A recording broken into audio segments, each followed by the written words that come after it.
ఒకప్పుడు త్వష్ట అనే ముని ఉండేవారు. అతనికి విశ్వరూప అనే 3 తలలు కలిగిన కుమారుడు ఉన్నాడు.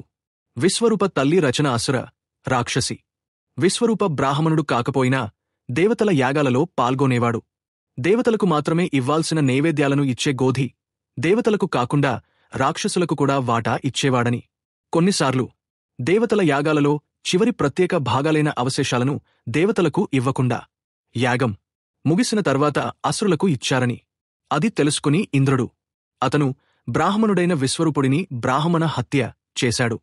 3 తలలు కలిగిన విశ్వరూపుడిని అతని తల నరికి చంపాడు.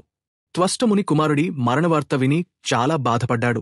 విశ్వరూపుడు మరణించిన తరువాత త్వష్టుడు తన కొడుకు మరణానికి ప్రతీకారం తీర్చుకోవడానికి ఒక యాగం చేశాడు. దీని ఉద్దేశ్యం ఇంద్రుడిని చంపడం.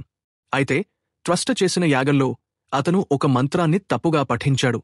అందువల్ల యజ్ఞం నుండి జన్మించిన వృత్రాసురుడు అనే రాక్షసుడు ఇంద్రుని కుటుంబానికి శత్రువు అయ్యాడు.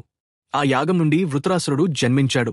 అతనికి భయంకరమైన రూపం మరియు గొప్ప శక్తి ఉంది.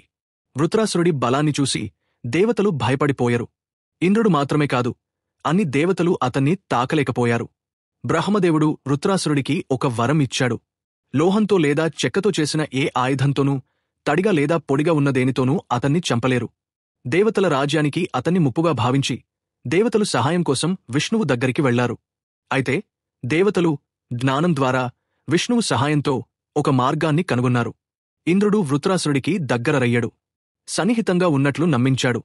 ఇంద్రుడు దధీచి యుషి ఎముకలను ఉపయోగించి వజ్రాయుధం తయారు చేశాడు. సముద్రపు నురుగు సహాయంతో ఈ శక్తివంతమైన ఆయుధం వృత్రాసురుడి మరణానికి దారితీసింది. బ్రహ్మహత్య, బ్రాహ్మణుడిని చంపడం అనే భయంకరమైన పాపం నుండి తప్పించుకోవడానికి ఇంద్రుడు మానస సరోవరంలో దాక్కున్నాడు. అప్పుడు దేవతల రాజుగా ఎవరిని ఎంచుకోవాలి అని నిర్ణయించుకున్న సమయంలో నహుసాన్ని ఎంచుకున్నారు.